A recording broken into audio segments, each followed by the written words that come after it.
In the late 90s, a correctional officer from Carroll City, Florida named Robert Williams II would resign in 1997 and begin pursuing hip-hop. William went under the stage name Teflon Da Don, or Teflon for short. On June 27, 2000, Teflon would make his debut on Erick Sermon's album Eric Onassis, being featured on the track Ain't Sh to Discuss. Eventually, he would change his rap name to Rick Ross. Ross signed a deal with Slip and Slide Records, which was under the Def Jam banner since 2006. On August 8, 2006, Rick Ross dropped his debut studio album Port of Miami.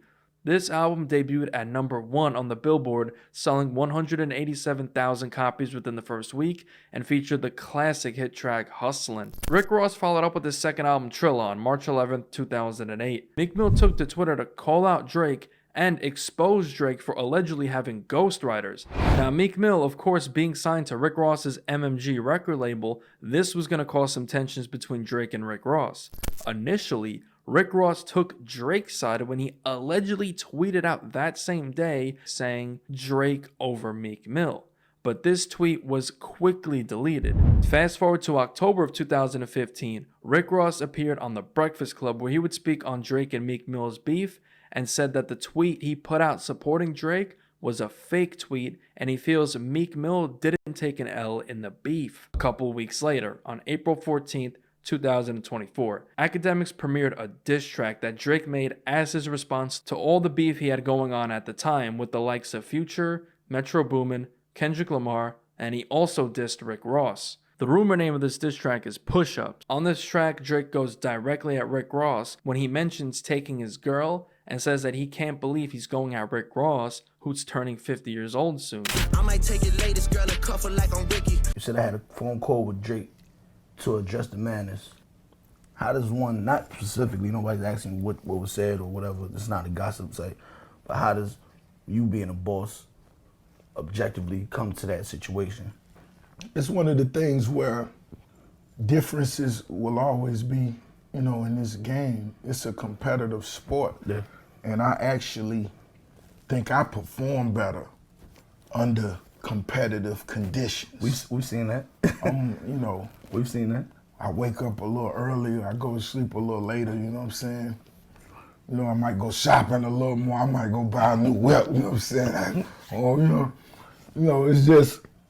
it's different ways to play. But once again, I always felt like when Meek and Drake did begin to have, slight differences, I'm pretty sure if Drake was with anybody else camp other than Cash Money, I may have been more vocal about it, but I seen it was the two little homies. I seen what it was. It was smooth, I ain't tripping. But once again, the disconnect with what was going on over at Cash Money was even more obvious to me. Mm-hmm. You feel me? And I always felt respect is a major thing, and you came to the city, I showed you a lot of love, and I did that out of love. Yeah, that's just me, how I was raised. It wasn't because, me sitting down, actually sitting down with Drake. It was really just...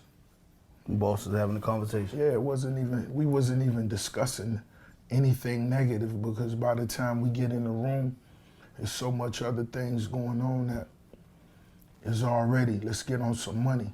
You feel me?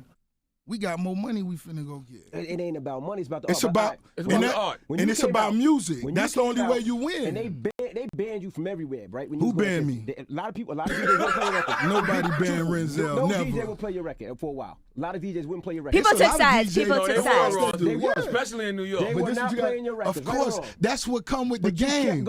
Later that year, on December 1st, 2015, Rick Ross's track Color Money actually ended up leaking days prior to the release. And on this track, he took subliminal shots at Drake when he directly referenced Drake's lines on Back to Back when Drake said, "Is that a world tour or your girl's tour?" Color money got your shot on the world tour. My little homie made $1 million on his girl tour. We back to backing down the whack and Ross also referenced Drake's track 0 to 100 while seemingly dissing Drake and says that he has more money than who Drake is signed to, which was a shot at Birdman during their beef. So run for it, got some shooters and they dying too. I got more money than that that you signed to. 2 days later, on December 3rd, 2015, Rick Ross appeared on The Breakfast Club, and when Charlamagne the God asked him if he took shots at Drake on Color Money, this is how he responded. Let's get right to it. Are you taking shots at Drake on Color Money? I mean, you know, I just released Color Money, and that record is what it is, you dig? And it's a lot of different people that's going to interpret it a lot of different ways, and it is what it is. The next month, on January 26, 2016, Justice League dropped their project Justice for All. And on this project was the track Empire with Drake and Rick Ross, which was originally intended for their collab mixtape that never ended up happening. A couple months later, on April 29, 2016, Drake dropped his album Views. And on the track Weston Road Flows, he sent shots back at Rick Ross.